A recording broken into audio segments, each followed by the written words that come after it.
الحقيقة احنا نتشرف في نادي الهلال ونفتخر انه يكون اول نادي سعودي يوقع على اتفاقية من هالنوع مع جهة حكومية، مع وزارة من وزارات الدولة، وزارة العمل والتنمية الاجتماعية، اللي يعني هي اهم قطاع في الدولة يرعى الاعمال الاجتماعية والخيرية.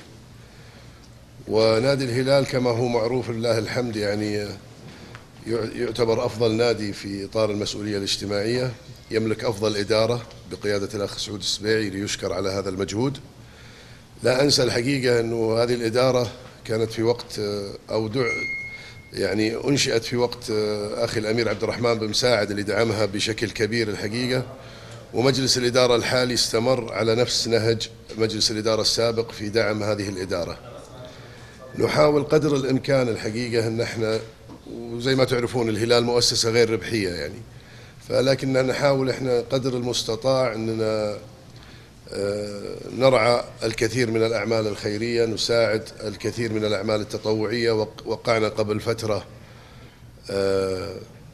مع الهلال الأحمر السعودي أيضا اتفاقية تطوعية، وصل عدد كبير الآن من المتطوعين ولله الحمد.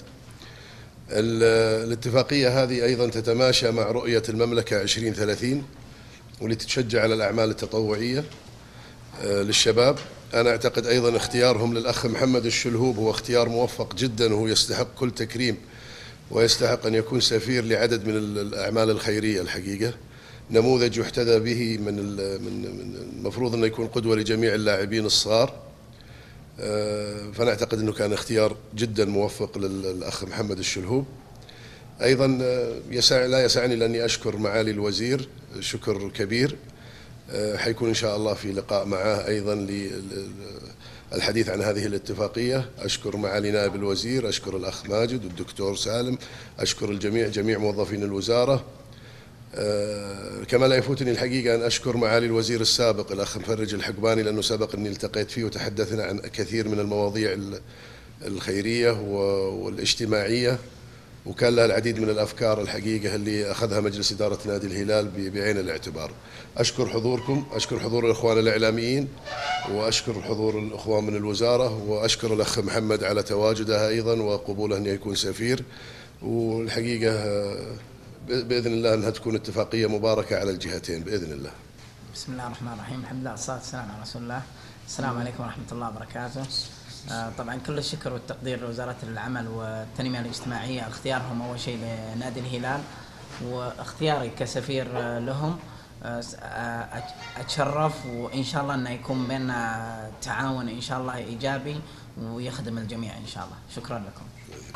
الاتفاقية نصت على عدد من النقاط المهمة، لعل من أبرزها مشاركة القاعدة الجماهيرية لنادي الهلال في تحقيق المستهدف المملكة للوصول 300 ألف متطوع في عام 2020. نادي الهلال سيساهم ب 15,000 من 300,000 بحول الله، وهذا الرقم بوجهة نظري هو رقم متحفظ إذا بالفعل لاحظنا الجهد المبذول من قبل النادي وجماهير النادي في الأعمال التطوعية. ولعل مثال الهلال الأحمر هو خير مثال الآن قريب يؤكد على هذا الجانب. الجميع ينتظر بالفعل تنفيذ هذه الاتفاقية، ولعل تنفيذها سنبدأ فيه الليلة مع النادي، وسنشاهد قريبا إن شاء الله منصة إلكترونية خاصة بهذه الاتفاقية أيضا يتم من خلالها عرض الفرص التطوعية وتطوع الجماهير معنا في هذه الأعمال. لا يسعني إلا أشكر سمو الأمير حقيقة على دعمه لمثل هذه المبادرات التطوعية. أشكر نادي الهلال، أشكر كل من ساهم في هذه الاتفاقية، فريق العمل في الوزارة، فريق العمل في نادي الهلال. بإذن الله نجتمع يوم من الأيام ونحن نحتفل بال 15,000 الدفعة الأولى بإذن الله تبارك وتعالى من المتطوعين والمتطوعات. شكرا.